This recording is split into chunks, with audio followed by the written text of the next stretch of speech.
Hablemos de felicidad.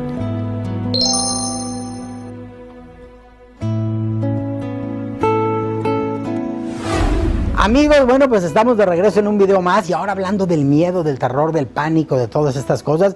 En el video anterior, si no lo checaron, por favor revísenlo, está aquí en la plataforma de YouTube. Revísenlo quienes no lo hayan visto, porque definimos... ¡Qué miedo! Porque definimos qué es el miedo, qué es el pánico, qué es el terror. Yo juraría que pasó un fantasma atrás de mí. Si quieres ponerle uno. Sí. El terror de muchos hombres, una ginecóloga. Ahí está. Ahí. Es que les iba a decir que si querían ponerle. Sí, no, pues ahorita ponemos un ventilador porque está haciendo un poquito de calor. Usted que es, cuando me tomo café con él, me siento que tomo café con Dios, porque tomo café con el Altísimo. ¿Y te sonó el fantasma acá? Bastante. Bueno, se oyó muy raro eso de te sonó el fantasma atrás. No fue el fantasma. Y bueno, ahora sí vamos a ver ya la ciencia qué dice al respecto. Y vamos con el tanatólogo, psicólogo, programador neurolingüístico, Juan Carlos Guevara. Fíjate que ya definimos un poco que es una emoción básica, ¿no? Pero está comprobado que de acuerdo a la Gestalt, de acuerdo a muchas teorías... Recuérdanos, ¿qué es esto de la Gestalt? La Gestalt es la rama de la psicología enfocada a la psicoterapia que creó Fritz Perls. Ok, entonces la psicoterapia es la Gestalt. Parte en este caso, la sí, que yo... es una de las ramas de la psicoterapia. Así es. O de los estilos. De la psicología. De la psicología. La escuela Gestalt es uno como el conductismo, como el psicoanálisis. En este caso, pues es lo que es la Gestalt, ¿verdad? Y todas tocan en algún momento el tema del miedo. Todas. Sí, de hecho es inherente al ser humano. Así es. No podría ser de otra manera, ¿no? A lo que voy es algo muy, muy interesante.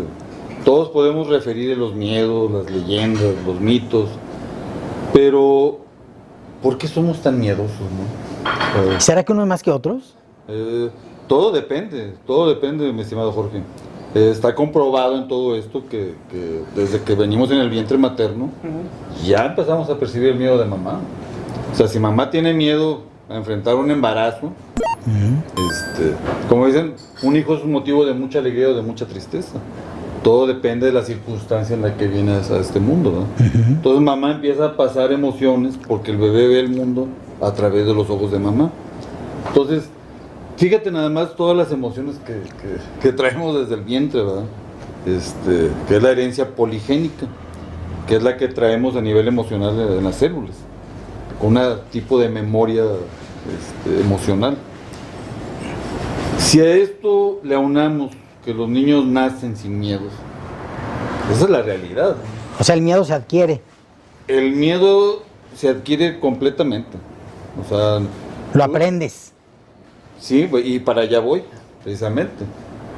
¿Quién es la primera figura emocional del bebé? Pues la mamá. Vamos a hacer un pequeño ejercicio, si les parece bien. ¿Cómo te controlaba tu mamá? Porque eres un niño. Los niños hacen travesuras. ¿Cómo te controlaba? No, sí sabes. ¿Cómo te controlaba? Te gritaba, te pegaba, te jalaba los pelos. A veces con la pura mirada. Bueno, esa es la parte. Todos por ahí vienen. ¿A ti cómo te controlaba mamá? Hasta la fecha no. No me pueden controlar. Puede ser que sí. Claro. No, como dice Jorge, a veces con la mirada nada más, o sea. Porque la mirada de mamá, ¿qué significaba para ti?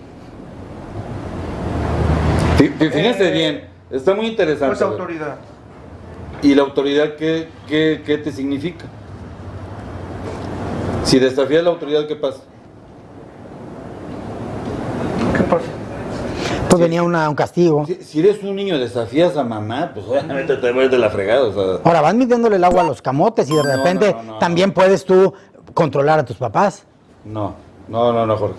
Vamos, yo en psicoterapia tengo que ubicar a un paciente. Bueno, en este caso no somos pacientes, pero estamos haciendo un ejercicio, ¿verdad? Claro. Pero tienes que ubicar a la gente. A mí me llegan con el show de que no tengo miedo de nada. No. Y resulta que le sacan más de 40, 50 miedos que estaban en el inconsciente, no en el consciente, porque hay que hablar de esa parte, ¿verdad? Sí, claro. Entonces tú dices, cuando alguien te habla fuerte, ¿cómo te sientes? Fíjate, si yo te hablara fuerte ahorita, ¿cómo te sentirías? Agredido. Agredido. A lo mejor vas a decir, puta, este me va a pegar. Porque con la voz, el tono de voz, la intensidad, tú puedes relacionar a nivel inconsciente y decir, ¿sabes qué? Ahí muere. ¿A ti cómo te controlaba tu mamá, Jorge? Con la mirada. Mi mamá particularmente... Con la chancla, ¿no? Fuimos la generación de la chancla. En general con mi mamá había mucho diálogo y nos entendíamos. El que era provocador era mi papá. Entonces él me sometía con el cinturón, pero yo de alguna manera lo manipulaba a través de una vengancilla extraña. Conocía sus temores y... ¿Pero quién manipulaba a papá? ¿Quién? ¿Quién manipulaba a papá para que el... Ah, no, mi madre, por eso era una gran aliada. Porque entonces para ti se convirtió en una figura muy significativa en ese aspecto. ¿Quién? Mamá. Salvadora, y el enemigo público número uno para mí era mi papá. Habría que ver hasta qué punto. Claro, habría que ver hasta qué punto. ¿Verdad? Claro. Entonces, a lo que voy, volviendo a la cuestión del miedo. Mamá tiene que controlar porque las mujeres son neuróticas por naturaleza. Ay, Las déjenme mujeres sus son comentarios. neuróticas por naturaleza. Sí, o sea, está inherente en ella la neurosis. Biológicamente tiene que controlar sus emociones y controlar la de los hijos. Y no nada más eso, todavía la del esposo. Fíjense nada más, cuando vemos un cuadro esto de miedo en un paciente, todo lo que tenemos que estar... sí, claro, considerando. Sí, porque la gente no trae esa conciencia, ¿no? Entonces tú dices, mamá tiene que controlarme, ¿cómo te va a controlar? Te va a controlar con la chancla, te va a controlar con los gritos, con los pellizcos, inclusive te condiciona el amor. Si tú no haces lo que yo te digo, no te voy a querer. Desde ese momento hay un miedo al rechazo. Fíjense nada más Mira, hay otro tema que me ha permitido a mí conocer a la mujer. No quiero profundizar porque no es el tema, pero a través de mi andropausia, a mis 57 años, he tenido desbalances hormonales. Pero ahora, y las mujeres siempre andan luchando contra sus hormonas desde la adolescencia. Entonces, si digo, yo ahorita estoy experimentando eso. Qué bueno que no lo experimenté desde mi adolescencia. Entonces, me he vuelto más comprensivo de la naturaleza femenina, porque es un rollo, ¿eh? Esto de que las hormonas masculinas te cambian y me traen para arriba y para abajo y con las ansiedades y todo, es novedad y lo estoy controlando. Pero si imagínate desde la adolescencia... ¡Qué horror! Retomo y concluyo. Para que todos participen. ¡Qué miedo que no ocurra así! Sí, no.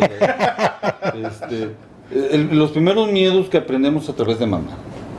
O sea, si no te duermes te va a salir el cuco, va a venir el robachicos, en fin. Te saco a la calle y te dejo, te regalo. No nos hagamos patos, desde ahí empiezan realmente los grandes miedos del bebé, del niño.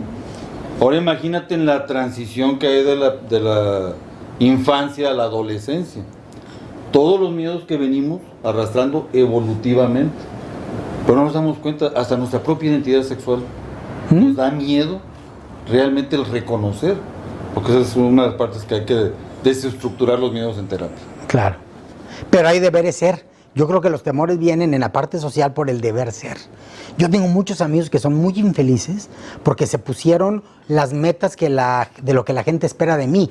Entonces, más que yo buscar mis propios deseos, yo lo que deseo es cumplir las expectativas sociales. Y tengo amigos que estudiaron una carrera profesional que les asegurara el éxito y la imagen que ellos creían que con esa carrera, una que es muy tramposa y que mucha gente estudia y luego no saben qué hacer, es la famosa relaciones internacionales. Se oye muy padre y como que voy a ser embajador en el mundo. Y la mayoría andan de desempleados poniendo una tortería, ¿verdad? Entonces, pero porque yo con eso pretendía asegurar que iba a tener un estatus académico, un éxito económico por los trabajos que iba a hacer, y viven con ese miedo y esa insatisfacción. Pues es que mucha gente se va rigiendo su vida por los puros miedos. O sea, uno tiene que aprender a dominar a los miedos y no que los miedos vayan rigiendo tu vida, ¿verdad? O sea, uno debe de ir venciendo miedos, temores y todo, y no al revés. Pero mucha gente su vida la va rigiendo por los miedos. Miedo al que dirán, miedo al si no me caso, miedo al qué va a decir mis papás, miedo a... Entonces, la gente va viviendo por los miedos y temores a lo que la sociedad o el entorno en el que vives, qué van a decir de ti, o no estás bien lo que estás haciendo. Entonces mucha gente incluso decide la carrera que no quieren por miedo a contradecir a sus papás. Entonces toda esa gente, cuando te dejas dominar por los miedos, pues tu vida va a ser infeliz. Bueno, y esos son miedos muy calculados y razonados, porque otros miedos son los normales de voy a apagar la luz de aquí, de esta área externa de la casa. Y ese es un miedillo luego a lo irreal o lo que no va a pasar. ¡Ay! ¿Se escuchó algo? Y ¡ay! O sea, ese es como otro miedito casual, Son diferentes instantáneo. tipos Por ejemplo, en tu caso miedos. que dejaste el seminario, Ajá. me imagino que en su momento debes haber tenido mucho miedo, probablemente a la expectativa social, pero yo creo que la más importante, a lo mejor decir, qué miedo que Dios ahora me está viendo además. mal, ¿sí me explico? Y a lo mejor Por ahora deseo. soy un pecador. Claro. Fíjate que eso nunca, en cuanto a con Dios, porque yo siempre he visto y pienso que es lo mejor tener un Dios como Padre que te ama, a un Dios que te condena y que te excluye. Entonces yo siempre he tenido la mentalidad de que si Dios me ama, no me importa si los demás no me aman, ¿verdad? O sea, y si Dios así me acepta y así me hizo y así me creó, yo me acepto. Entonces yo pienso que ha sido más el miedo, por ejemplo, después de tantos años decir, hijo, eso, me va a decir mi papá, te dije, o sea, no era por ahí. Miedo a que la sociedad, en el ambiente en el que yo me desenvolvía, te fueran a excluir, como que, ay, o sea, pues denunciaste, fracasaste en esto, que es lo que a muchos les pasa también a los noviazgos, que tienen muchos años de noviazgo y no terminan, por miedo a que van a decir las familias de que, hijo, eso, ¿cómo que ya, y que te vean con otra y ya tu vida es diferente? Porque hay amigos que se alejan de todo su grupo social porque tenían 10 años con una novia y ahora ya andan con otra y ya no encajan porque dicen, no, es que no, y por miedo a veces no renuncian a una relación que ya no te hace feliz. Igual en lo que yo estudiaba, o sea, o lo que yo estaba preparándome, o sea, ya era miedo a renunciar o a decir que no, por qué van a decir de mí toda mi familia, mis amigos, toda la gente en el que yo me desenvolvía, ¿verdad? Van a decir que fui un fracaso, ¿verdad? O un infiel, y luego te dicen, desertaste. ¿Por qué? O sea, Porque no sabes mantener una relación. Ajá. Y empiezan los reclamos. Y hay gente que caemos en otro tema de lo mismo, que es miedo a la soledad. Hay gente que no sabe estar consigo mismo. Entonces tiene que andar con una pareja, tiene que andar con la familia, tiene que andar con un amigo, porque no saben estar solos pensando en sus cosas. Y ese es otro miedo. Pues somos una sociedad con miedo, ¿no? El miedo es una forma de control, definitivamente no es malo, pero la forma que empieza a ser mala es cuando empieza a ser disfuncional tu vida, ¿no? De alguna manera altera, te paraliza, de alguna manera antepones muchas cosas para tapar tus miedos, ¿no? Pero la verdad es que pues, somos seres muy vulnerables. Somos vulnerables. Ahora, qué bien nos sentimos cuando vencemos un miedo, un temor. Pues aquí hay otro tema muy interesante, la incertidumbre, ¿no? Yo más que el pánico, el terror o todo esto que tú mencionas, yo me enfocaría en dos cosas. Uno, lo que es el miedo, y lo otro que es la incertidumbre. Que al final del caso son de la banda a la mano. Sí, claro. El miedo como esa emoción de evitación y la incertidumbre es un miedo que todavía ni sucede y ya está sufriendo, ¿no? Sí. Que es lo que muchos aquí se están comentando. Entonces nosotros tenemos que hacer esa diferenciación, Jorge. Sí. En terapia no podemos dejar que los pacientes brinquen de un lado a otro con los miedos, porque a veces los miedos no se manifiestan como tales, sino que en algún aspecto de tu vida, de problemas de pareja, vamos a hablar de una terapia de pareja, ¿no? O sea, no le comunico a mi esposa lo que yo siento y de alguna manera porque tengo miedo a que me rechace. Pero bueno, ¿de dónde viene ese miedo al rechazo, no? Y todo viene de mamá. Entonces, yo como terapeuta siempre me tengo que ubicar en esa parte. Y luego jugamos con esos términos porque, oye, te voy a presentar a una amiga y ¿qué tal está? Pues le saca un susto al miedo.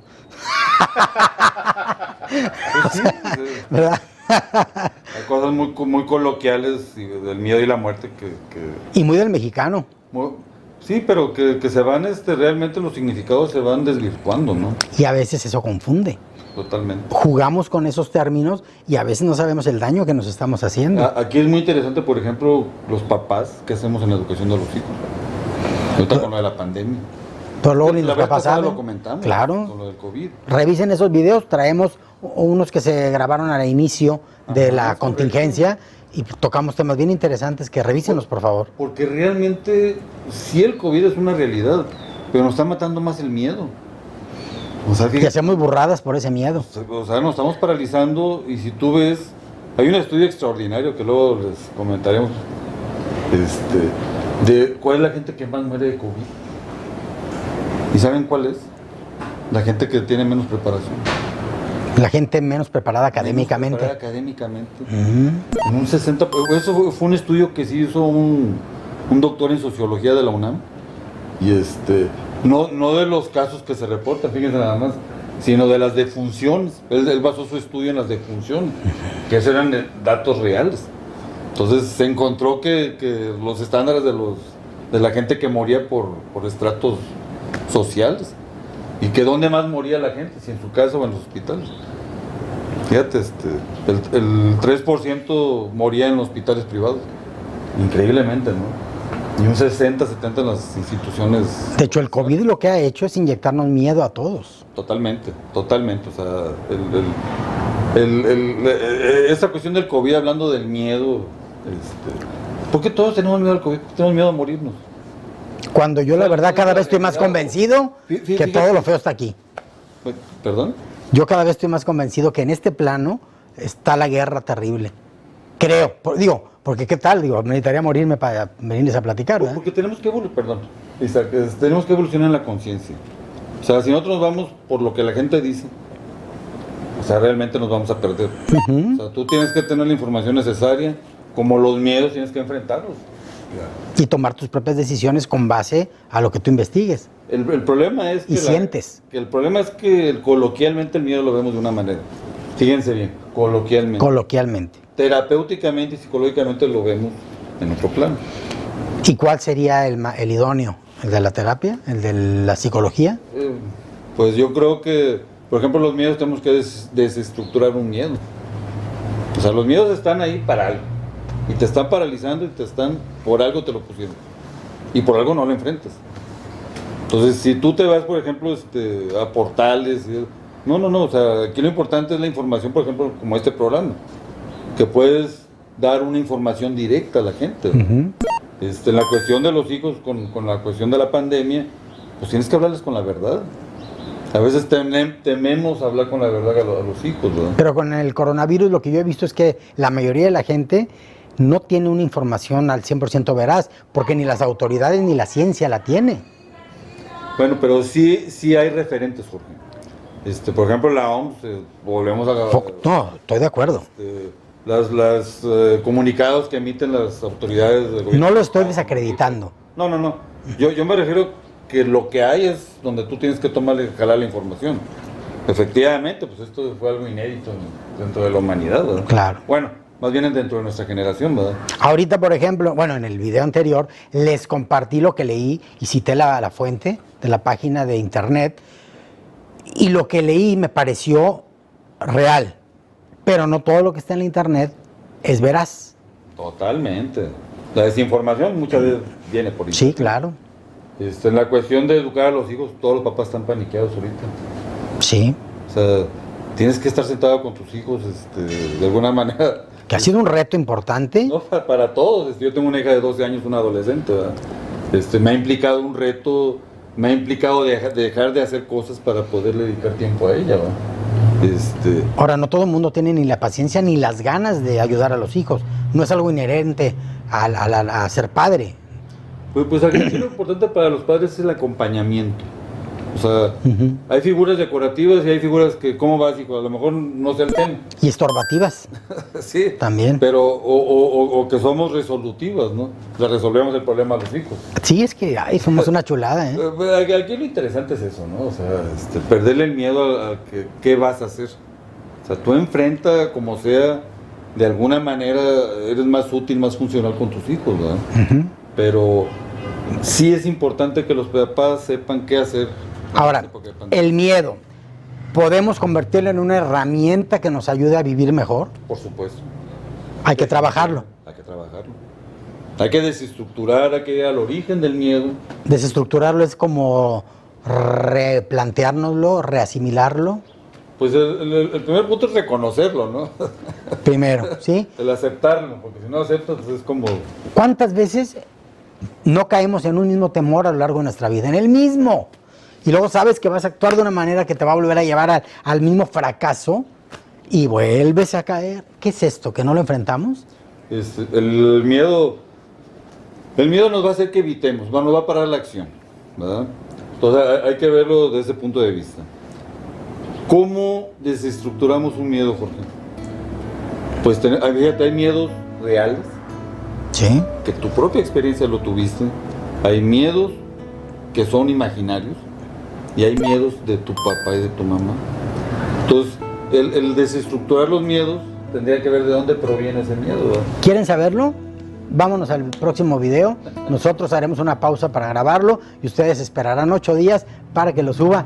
Y hay una gran cantidad de videos en el canal que pueden ustedes estar revisando una y otra vez, porque se hace todo con mucha pasión, pero sobre todo con mucha inteligencia y con mucha responsabilidad, para que no estemos desinformando, que eso es un pecado para los comunicadores terrible. Pásenla bien, que nos cuesta muy poco, y el próximo video dentro de 8 días.